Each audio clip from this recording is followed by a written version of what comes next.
Let's go to Job chapter 1 through chapter 2. Job chapter 1 and 2. Job chapter 1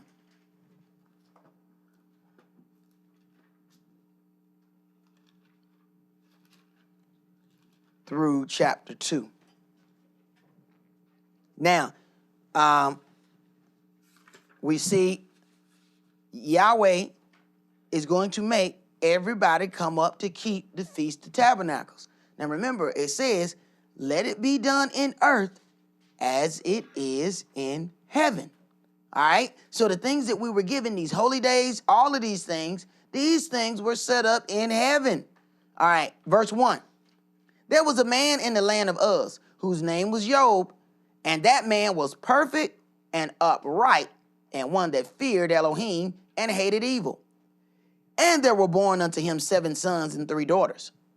His substance was 7,000 sheep and 3,000 camels and 500 yoke of oxen and 500 she-asses and a very great household, so that this man was the greatest of all the men of the East. That is normally the end of the prosperity sermon right there. They will not get into anything else. They want to get into just how rich he is. But when these things start coming upon the earth, just as you'll see here, all the multitude of what he had couldn't save him. So you can spend all your time wanting to store up this money and talking about how much you're going to prosper. It will not help you in the day of visitation. Verse 4. And his sons went and feasted in their houses, every one his day, and sent and called for their 3 sisters to eat and to drink with them. And it was so, when the days of their feasting were gone about, that Job sent and sanctified them and rose up early in the morning and offered burnt offerings according to the number of them all. For Job said, it may be that my sons have sinned and cursed Elohim in their hearts. Thus did Job continually. Now there was a day when the sons of Elohim came to present themselves before Yahweh, and Satan came also among them. Now, we know that Satan put out that dirty little doctrine that the law was nailed to the cross. But let me show you. Now, this is pure deception. When a man tell you not to do something, but then he go and do it. Now, here it is. He keeping Yahweh's law. Yahweh is holy days. These are angels going up to keep the days appointed that they are supposed to appear. Why you think he going? He got to make an appearance. The same thing that Yahweh said, everybody going to come up to appear. And if they don't, they get the plagues. Lucifer ain't coming, man, because he was like, you know what, I'm just tired of doing evil today. I'm going to go do some good. No. He doing what he's supposed to do by going. But this is a slick thing right here. Yes, this is subtlety right here. When you can convince the whole world, you ain't got to do that. But then you look up and he's doing it. This is like the guy that convinces you to skip school. And then he go and actually tell that you didn't go to school, but he went to school. Wait a minute, man. Wasn't the skip party at your house? But he didn't even show up to the skip party. He went to school and told on all y'all. Right. That's kind of stuff he be setting up right here. Go ahead, bro. I just want to touch on Job here. Earlier we were talking about the shepherd, the true shepherd. Mm-hmm. Oh, it's funny how Job even made offering for his sons because they might have sinned. Right. He didn't even know for a fact if they did. Right. But he was making sure he covered the flock. Right. He was making sure he covered his house. You know, and you're gonna find out, the way he was dealing with things in his house. Now, in his eyes, he could still see that his sons were walking upright. He says they might have sinned where? In their heart. Man, he couldn't see that. See, you can't see a man's heart. See? But he saw that right. He saw their dealings, though. He knew that it was doing right according to his eyes. He knew that they were doing right when he seen them. You know how we do. We straighten up when people watching.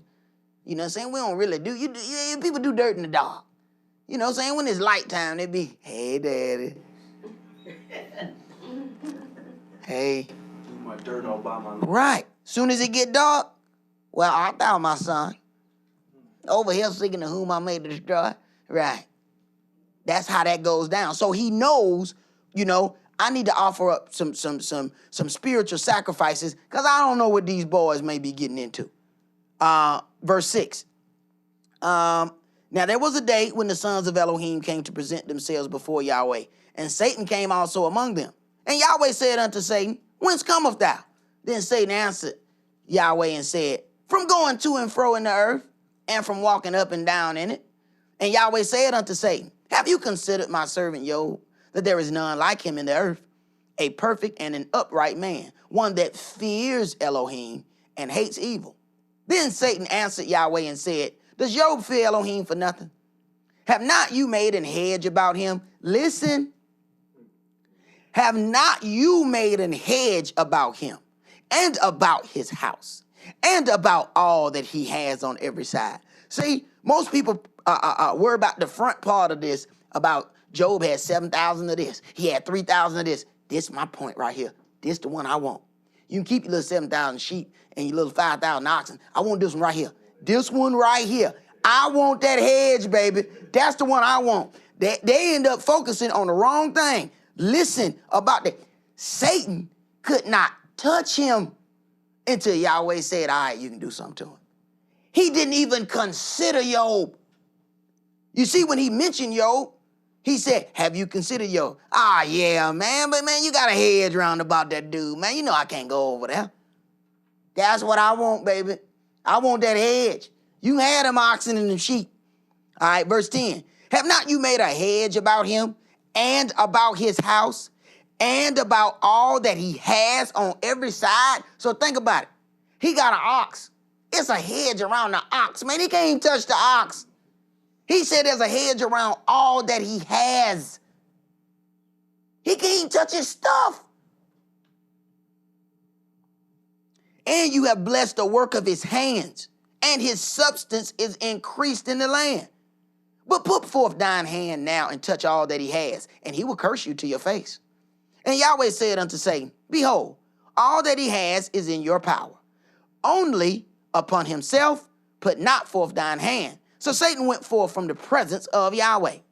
And there was a day when his sons and his daughters were eating and drinking wine in their eldest brother's house. And there came a messenger unto Job and said, The oxen were plowing, and the asses feeding beside them. And the Sabaeans fell upon them and took them away. Yea, they have slain the servants with the edge of the sword. So the Sabaeans, the Africans, came over there and killed his sons. So Yahweh stepped back, removed the hedge, and let Lucifer do his thing. So Lucifer drove them to do this murder. Pay attention. All right. And I only am escaped alone to tell you. Lucifer left a little messenger, you know what I'm saying, so somebody can talk about the great works that he had done.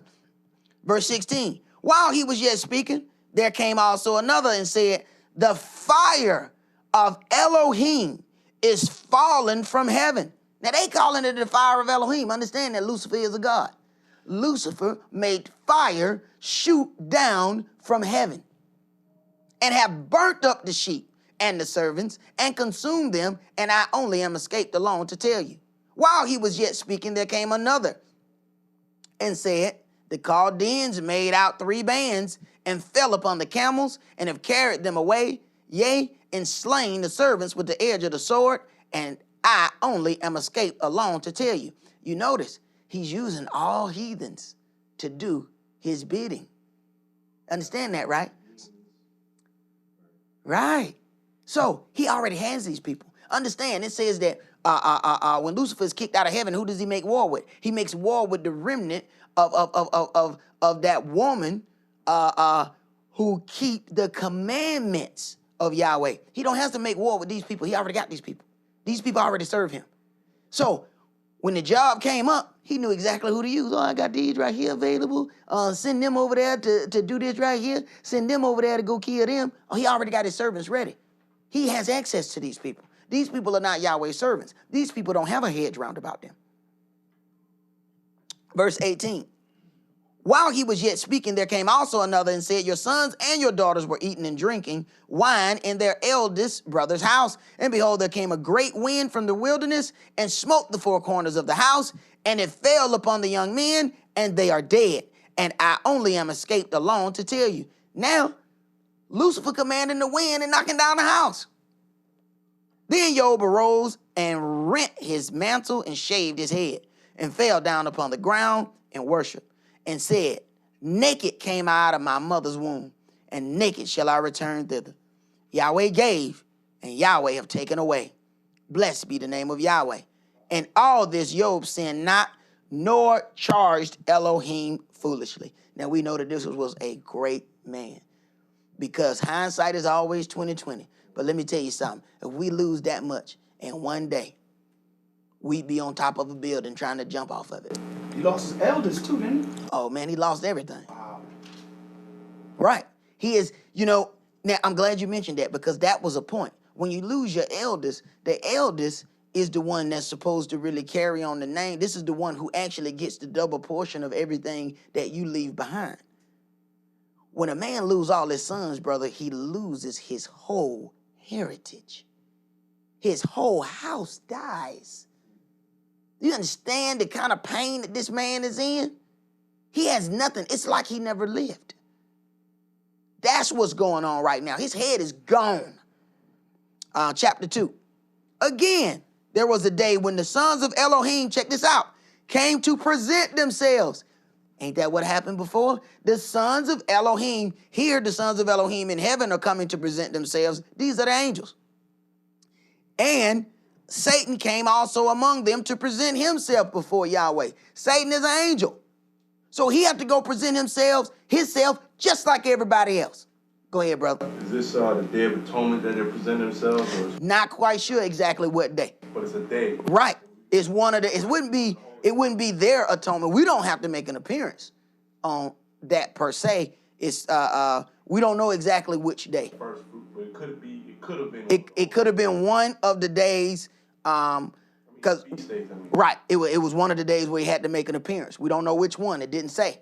Yahweh set things in earth as it was in heaven, but he didn't give us exactly what it was in heaven. See, what he told us, he said build an ark. He gave them the specific instructions and the specific measurements to build it. He said build a tabernacle. He gave the specific instructions and the specific dimensions on how to build a tabernacle. So why do we find all the churches built with 3 pyramid symbols on it and a phallic symbol on top? That is not written in this book. He gave specific instructions on how to do these things. All right? Why? Because these things are in heaven. It's like he's looking over there, and then he's telling me, all right, make it 15 cubits. And make the depth 9 cubits. Okay, and make it 10 cubits high. Right. That whole thing, he got an example over here. He's just not doing stuff just to be doing stuff. So when we go about to make one little change, you have done some great wickedness when you go to make that one little itty-bitty change. Remember, it says, curses be to him that adds to this book, and curses are to him that takes away out of this book.